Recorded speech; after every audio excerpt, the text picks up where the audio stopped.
Culto de Santa Ceia, meditando na palavra do Senhor para essa noite,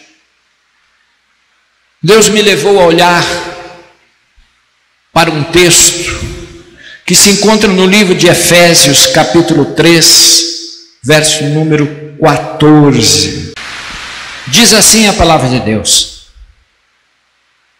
por esta causa me ponho de joelhos diante do Pai, de quem toma o nome de toda a família, tanto no céu como na terra, para que, segundo a riqueza da sua glória, vos conceda que sejais fortalecidos com poder, mediante o seu Espírito no homem interior. E assim habite Cristo, o vosso coração, pela fé, estando vós arraigados e alicerçados em amor, a fim de poderdes compreender com todos os santos qual é a largura, o comprimento, a altura e a profundidade, e conhecer o amor de Cristo, que excede todo o entendimento, para que sejais tomados de toda a plenitude de Deus. Ora, aquele que é poderoso para fazer infinitamente mais do que tudo quanto pedimos ou pensamos, conforme o seu poder que opera em nós.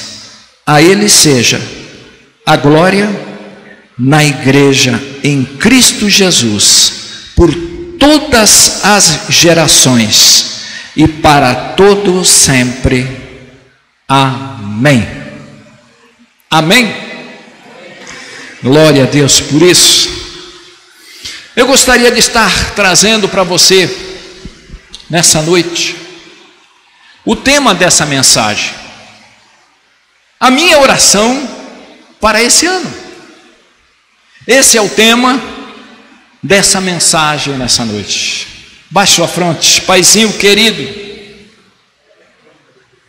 nós entregamos nas tuas mãos, nesse momento deste culto de Santa Ceia, culto de vitória, culto de bênçãos, culto na qual nós já te louvamos e te engrandecemos. Eu te peço agora, Senhor, que o teu Espírito Santo venha nos ensinar, que o teu Espírito Santo esteja falando neste lugar, continuando, Senhor, a revelar os teus propósitos e a tua promessa. É o que eu entrego nas tuas mãos nessa noite, e já te louvo e já te agradeço por tudo, no nome poderoso de Jesus. Amém? Glória a Deus por essa palavra do Senhor. A minha oração para esse ano foi o tema que Deus colocou no meu coração. Por que eu escolhi esse tema? Porque, irmãos, nós vemos aqui Paulo estando num momento de oração. Paulo orando pela sua igreja, orando para mim e para você. E quando nós nos colocamos diante de Deus para orar, muitas vezes nós começamos a pedir que o ano de 2020 ele seja um ano de muitas expectativas. Quem é que não tem diante da sua vida? A nossa oração muitas vezes ela pode estar cheia de pedidos com relação à minha casa, com relação ao meu trabalho, com relação às minhas finanças, com relação a alguma necessidade que eu possa estar precisando. A nossa oração sempre ela visa acrescentar cada vez mais na minha vida aquilo que eu estou necessitado. Mas agora, quando nós olhamos para a palavra de Deus, nós vemos o apóstolo Paulo orar pela sua igreja, pelo seu povo. Mas a oração de Paulo, irmãos, não é uma oração pedindo alguma coisa para o seu íntimo, para a sua vida, pedindo que libertação, pedindo que Deus acrescente bênçãos na vida dele. Não, a oração de Paulo ela tem um sentido totalmente diferente de tudo isso que às vezes nós nos colocamos pedindo ao Senhor para esse ano. E é isso que Deus me chamou a atenção nessa noite, para respeito dessa oração.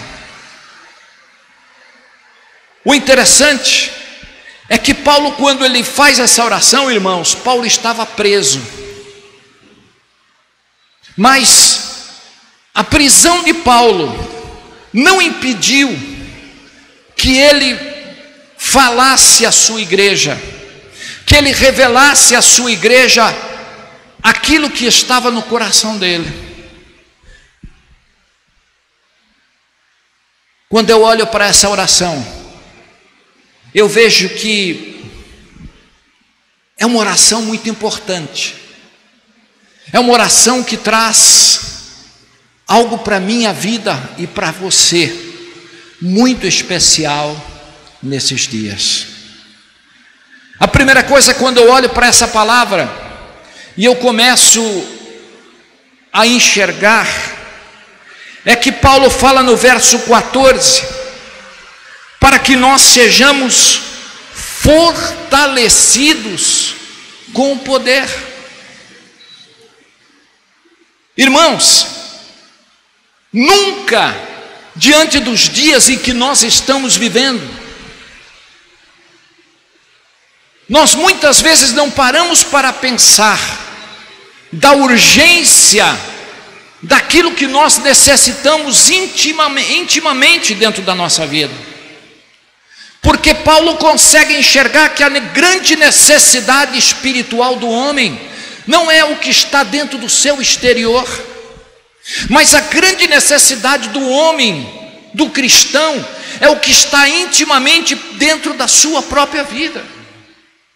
Não são as circunstâncias que nós vamos enfrentar, não são as dificuldades, os problemas que sempre estão diante da gente, mas Paulo começa a enxergar uma realidade que eu e você precisamos ver, que é da forma como nós vamos enfrentar essa realidade. Paulo começa a dizer: olha, Senhor, que eles sejam fortalecidos diante das necessidades que eles passarem, diante dos problemas que eles vão viver, eles possam vencer, eles possam passar por cima desses momentos que estarão diante de cada um de nós. Irmãos, estamos vivendo dias difíceis, estamos vivendo dias complicados, mas o mais importante que nós precisamos entender é que o que está dentro do teu coração, será que estamos prontos para enfrentar aquilo que está vindo diante da gente? Será que estamos preparados intimamente, espiritualmente, dentro do nosso coração? Porque há uma realidade que Paulo coloca aqui para a gente, que ele fala aqui no verso 17: e assim habite Cristo no vosso coração pela fé. Habite Cristo. A oração de Paulo é que Jesus esteja dentro de você, dentro da nossa vida nesses dias em que nós estamos vivendo. Irmãos, quando Paulo ele escreve essa palavra, você pode estar me dizendo assim: puxa, mas Paulo, eu tenho Cristo dentro da minha vida. Você tem Cristo dentro da sua vida. Mas quando Paulo ele expressa essa palavra, que habite Cristo dentro do teu coração pela fé, ele está dizendo exatamente assim: olha, deixa Jesus te usar, deixa Jesus fazer parte da tua vida, porque Cristo pode estar aqui dentro, mas você ainda não deu a chave da sua casa para Ele, você ainda não deu a chave dos seus negócios para o Senhor Jesus. Quando Paulo ele começa a fazer essa oração aos irmãos de Efésios, ele faz essa oração para a igreja Arca da Aliança, para os irmãos de todo o mundo. Ele está querendo dizer: olha, é o momento na qual que Jesus tem que estar em primeiro lugar na sua vida. É momento em que Jesus tem que operar através de você. Habite Cristo no seu coração pela fé. Irmãos, eu quando olhei essa oração de Paulo, uma oração aparentemente simples, mas uma oração profunda. O que nós mais precisamos da nossa vida, irmãos,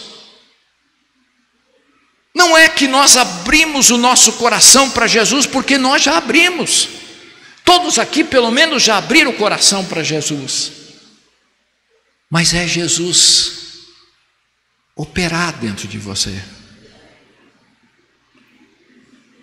É Jesus tomar o seu lugar dentro de cada um de nós. É deixarmos com que a fé ela vença os momentos adversos diante da gente. É muito importante a gente entender essa realidade. Cristo tem que estar à frente. Eu não posso viver uma vida se Cristo não estiver nas minhas decisões, se Cristo não estiver à frente da minha casa, à frente dos meus negócios, à frente de tudo que eu realizo na minha vida. É isso que Paulo está querendo dizer aqui, que habite Cristo, que Cristo tenha liberdade, irmãos, para fazer de você um templo santo do Senhor, fazer da minha vida e fazer da sua algo que venha desenvolver dentro de nós algo precioso, para que esse mundo possa enxergar quem verdadeiramente nós somos. Eu comecei a olhar para essa palavra e comecei a ver que Deus, há muito tempo atrás, Ele disse algo tão precioso para a sua igreja, para o seu povo, que nós hoje estamos realizando de uma forma tão desgovernada, tão sem sentido. Deus fala algo que eu quero que você participe desse momento. Abra comigo em Jeremias capítulo 2.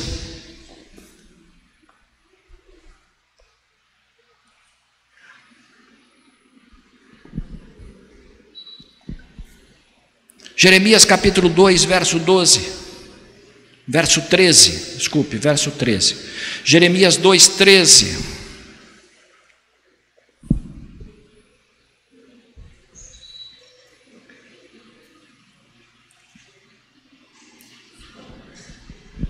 Olha o que Deus fala aqui.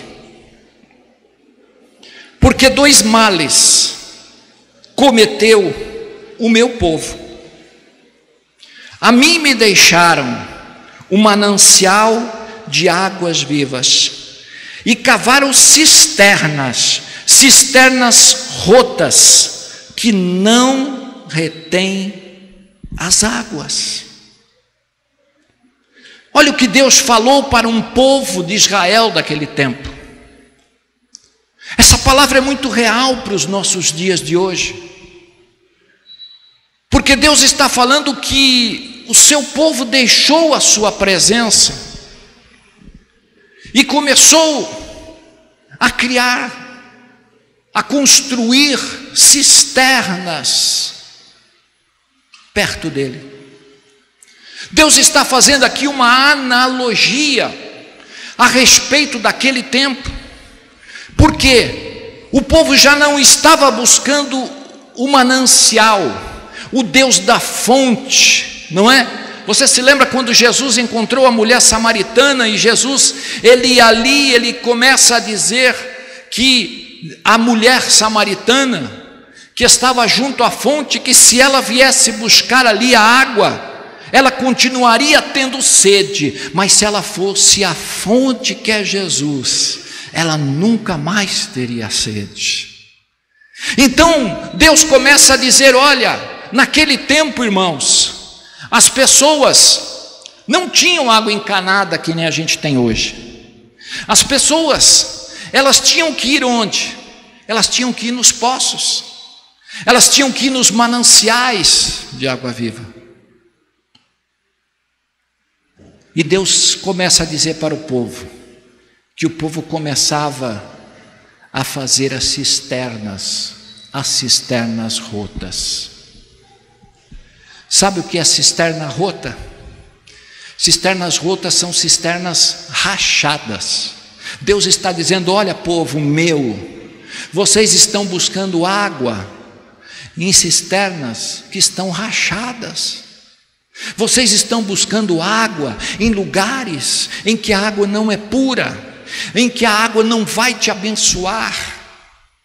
Então Deus está dizendo que o seu povo estava querendo estocar a água perto da sua casa, e que essa água não poderia prover a vida deles.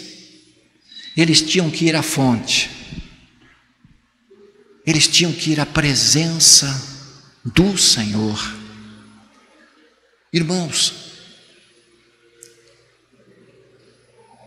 Deus tem se colocado diante da gente.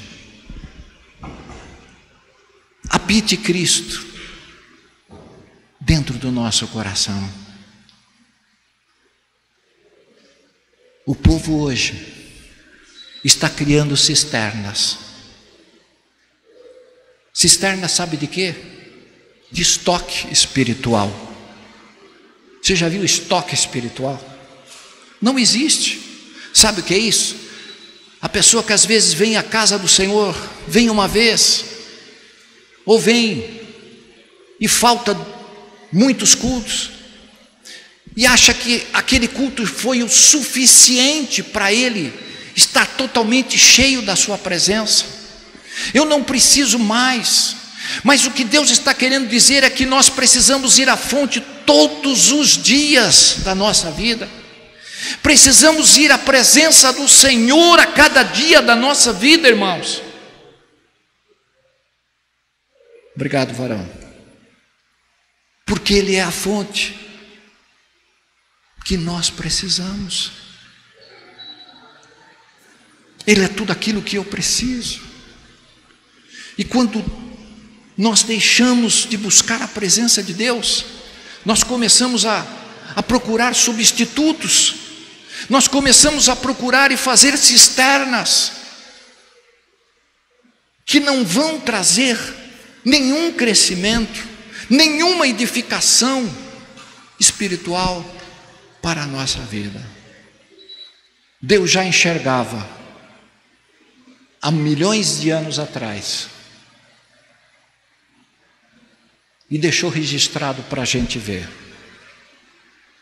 que o segredo para 2020, a oração para mim e para você em 2020, é que Cristo verdadeiramente habite no nosso coração, com fé. Com fé. Sabe por quê? Porque vão existir momentos em que a gente vai pender. Vão existir momentos, irmãos, que a gente vai participar de situações que a gente não quer.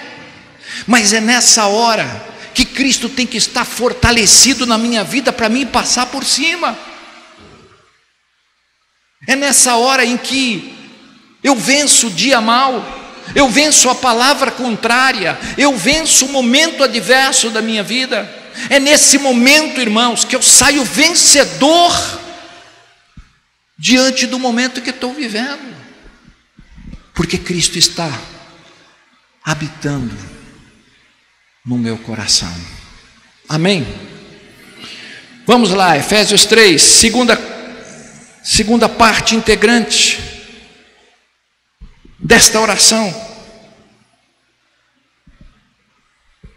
A fim de poderdes compreender com todos os santos qual é a largura, o comprimento e a altura e a profundidade, e conhecer o amor de Cristo. Você conhece o amor de Cristo? Será que nós temos noção do tamanho do amor de Deus? Paulo está dizendo aqui, olha, a fim de poderdes compreender qual é a largura, qual é o comprimento. Nós não podemos medir o amor de Deus. O amor de Deus pela minha vida e pela sua naquela cruz do Calvário. O que Ele fez para nós estarmos aqui nessa noite.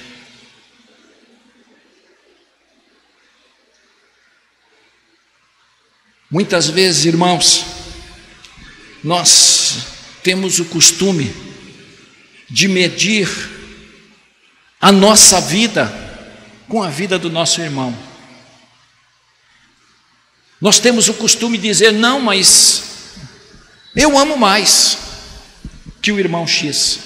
Eu faço mais por ele do que ele. Eu prego melhor do que esse irmão.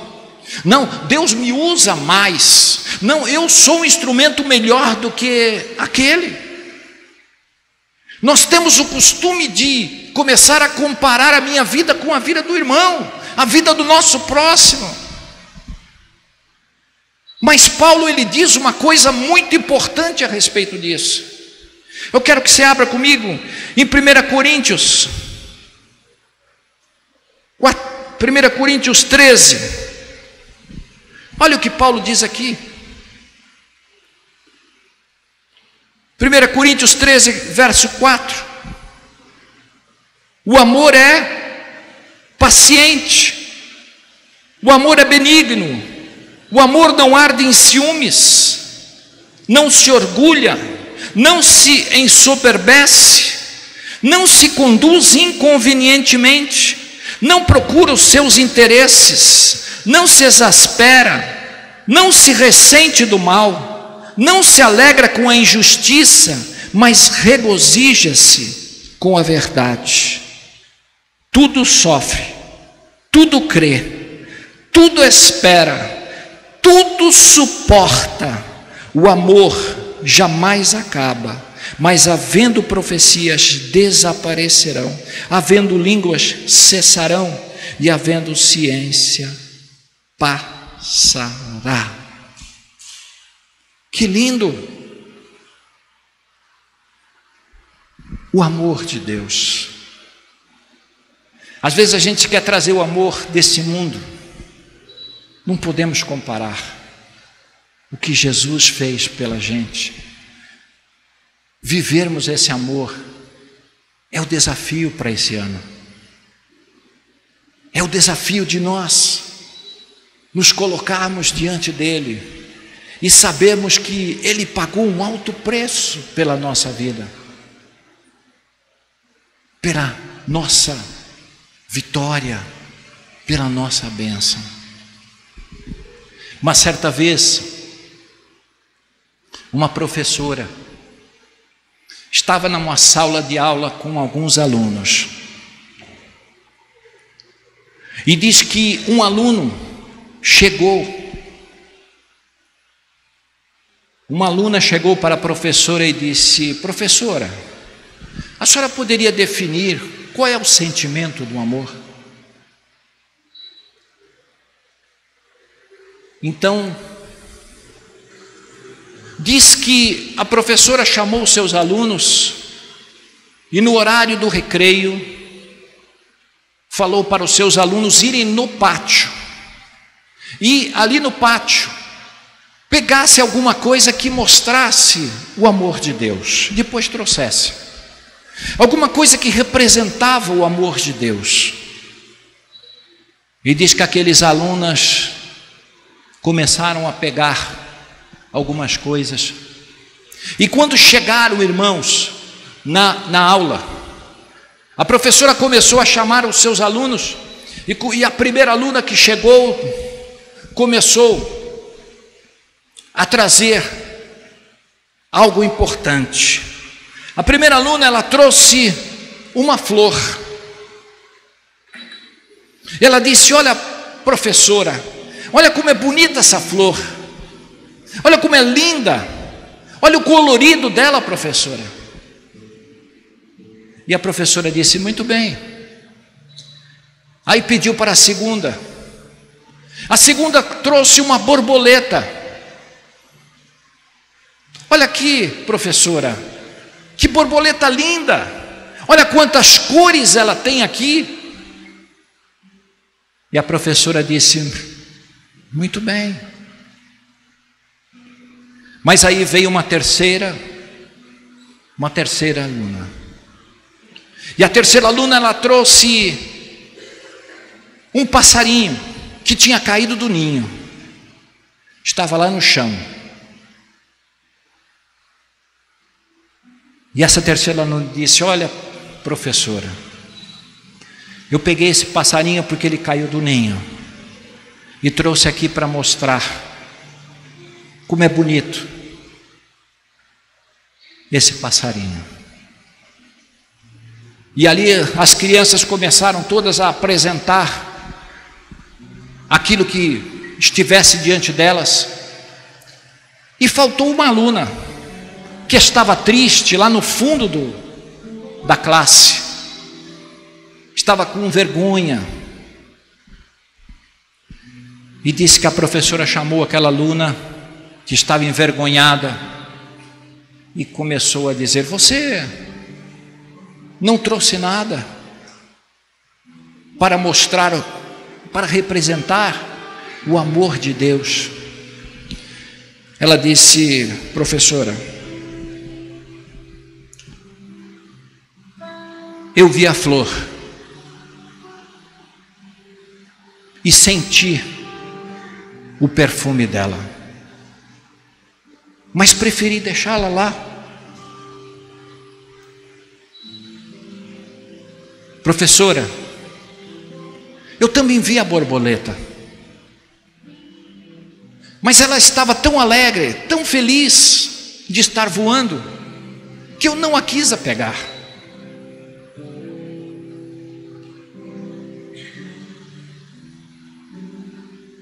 Professora, eu também vi o passarinho no chão, que não caíram um, caíram 2 filhotes. Mas naquele momento eu olhei para o rostinho da mãe e vi que a mãe estava triste porque o seu filhote estava no chão. Então eu preferi pegar esse filhote e colocá-lo lá no ninho.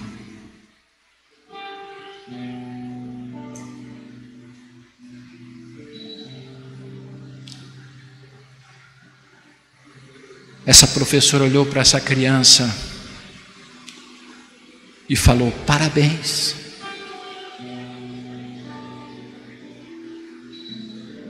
Você entendeu o que é amar a Deus. Você entendeu a realidade que a gente precisa viver. Muitas vezes não é eu me apegando a essas coisas, mas é entendendo o plano de Deus para cada situação, entender o que representa cada situação, cada momento,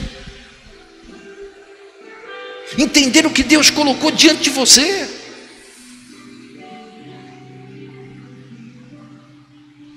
O amor de Deus é muito mais, irmãos. muito mais do que nós entendemos. O amor de Deus é muito mais daquilo que nós enxergamos.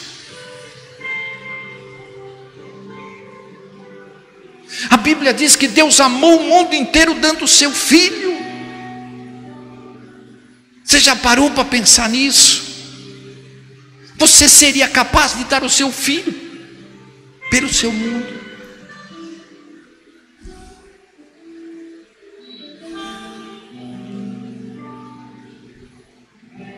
Muitas vezes nós somos como essas crianças.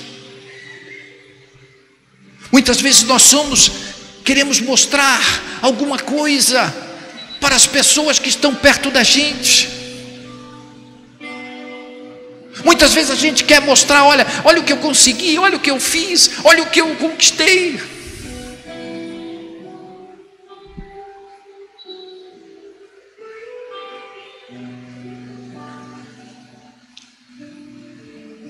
Nós lemos aqui a definição do amor.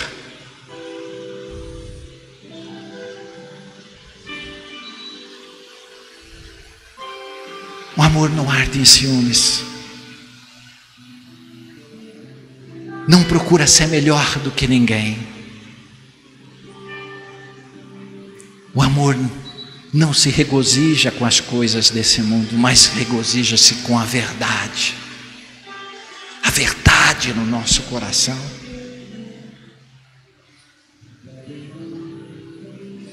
O grande desafio para nós em 2020, que essa oração faça parte do meu ser e do teu coração, igreja.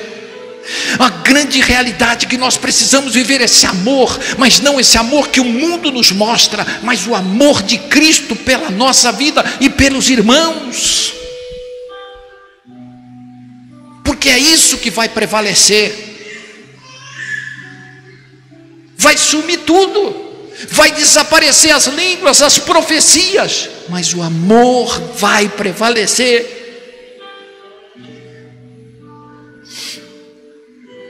Vai ficar dentro de nós. Amém. Terceiro lugar, terceiro elemento dessa oração.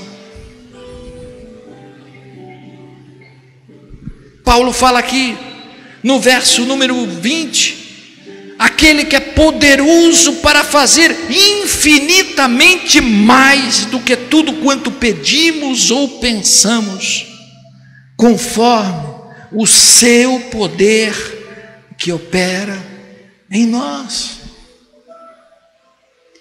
Paulo está preso, está encarcerado, mas ele tem expectativa. Paulo tem esperança. Ele não olha para um Deus que está preso, um Deus que não pode fazer nada. Ele olha para um Deus que pode muito mais do que aquilo que a gente pensa, do que a gente imagina. Irmãos, nós precisamos viver essa fé.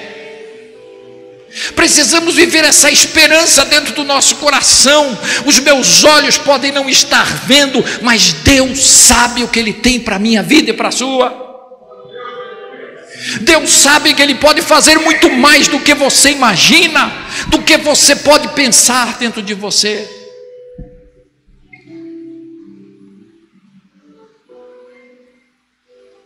Muitas vezes vivemos no nosso mundinho. A minha vida acabou, não tem mais jeito.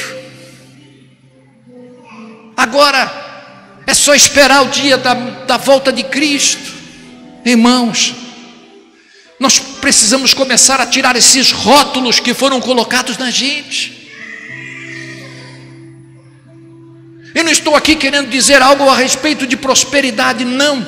Estou querendo dizer para você que você pode alcançar espiritualmente diante de Deus um amor maior, uma paz dentro do teu coração. Você pode encontrar em Deus cura, libertação. Você pode encontrar no Senhor aquilo que você necessita para a sua casa e para a sua família. Ele pode fazer. Se Ele quiser te dar uma vitória, uma bênção, Ele é poderoso para fazer. Anda em expectativa. Anda em expectativa diante dos teus dias. Deus não está preso. Deus não está amarrado. Ele é poderoso. Ele pode fazer muito mais na nossa vida. Você crê nisso? Amém. Esse é o Deus que você serve. Esse é o Deus que abre portas onde não tem portas. Esse é o Deus que faz livramentos. Domingo passado nós tivemos um culto tão abençoado aqui, em que os irmãos começaram a dizer aos seus testemunhos. E muitos testemunhos aqui foram testemunhos extraordinários de cura. Irmã Cristiane, de livramento, irmã Eurides, de situações adversas. Quantos falaram aqui do que Deus operou? Deus continua operando, irmãos. Deus continua realizando o seu plano, o seu propósito, muito mais do que você pensa. Muitas vezes nós andamos cauterizados com a nossa mente de que as coisas não vão acontecer, minha casa vai continuar do mesmo jeito, a minha situação vai ser do mesmo jeito. Irmão, tira isso da sua cabeça. Você tem um Deus muito mais do que além daquilo que você pensa, do que você imagina. Muito mais. Creia nessa palavra nessa noite. A oração de Paulo, ela não ficou presa do jeito que Paulo estava, porque Paulo estava encarcerado. E normalmente quando a gente está passando uma luta, quando a gente está travando uma batalha, a gente começa a se denegrir, a gente começa a falar palavras que não deveríamos, né? Mas Paulo lá na prisão, mesmo sem ser solto, mesmo sem ser liberto, Paulo consegue enxergar a pessoa do seu Deus como um Deus que tudo pode. Tudo pode. Você já imaginou Pedro e João, quando estavam ali diante do templo, a porta formosa, Pedro e João chegaram ali no templo e viram uma pessoa que estava ali naquele lugar. Tinha um homem que estava coxo de nascença, diz a palavra de Deus. E naquele momento, aquele homem coxo de nascença chega para Pedro e Paulo e começa a dizer: me dá uma esmola. Pedro e João, dá uma esmola. Pedro olha para ele. Você sabe o que Pedro fala? Pedro olha para aquele coxo de nascença e diz assim: eu não tenho prata e eu não tenho ouro, mas o que eu tenho eu te dou. Levanta-te nesse momento agora, em nome de Jesus. Toma a tua cama e vai embora. Aquele homem se levantou naquele momento e foi para sua casa.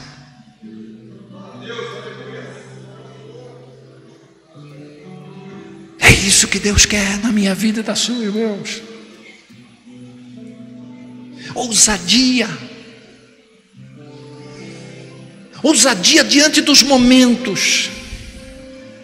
Eu não tenho prata nem ouro, mas o que eu tenho eu te dou. Seja abençoado, cristão.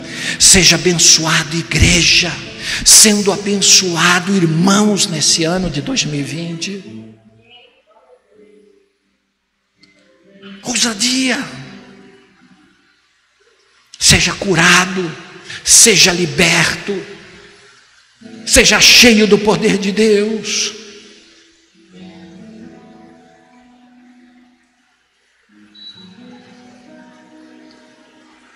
Muito mais, além daquilo que pedimos ou pensamos, é o que Deus espera, com que nós tenhamos essa fé. A oração de Paulo é uma oração para a gente pensar, é uma oração para a gente começar a revelar os verdadeiros valores que constroem a minha fé. Quais são? Porque a Bíblia nos diz que nós vivemos pela fé do Filho de Deus nesses últimos dias. Não vivemos a fé do homem, não vivemos a fé das pessoas que nos induzem, não. Nós vivemos na fé do Filho de Deus. E se nós vivemos na fé do Filho de Deus, nós temos que deixar Cristo habitar, deixar Cristo verdadeiramente ser um instrumento através da minha vida, para que o nome dele seja louvado, exaltado, para a honra e para a glória do Senhor. Aleluia, aleluia, glória a Deus. Eu quero orar com você, para que essa oração, ela já é minha, mas para que essa oração seja a sua em 2020, para que essa oração ela tome forma, se materialize, para que esta oração ela seja o instrumento que Deus vai fazer através de você, e você possa chegar no final de 2020 louvar e engrandecer a Jesus por esse momento tão especial nessa noite. Amém?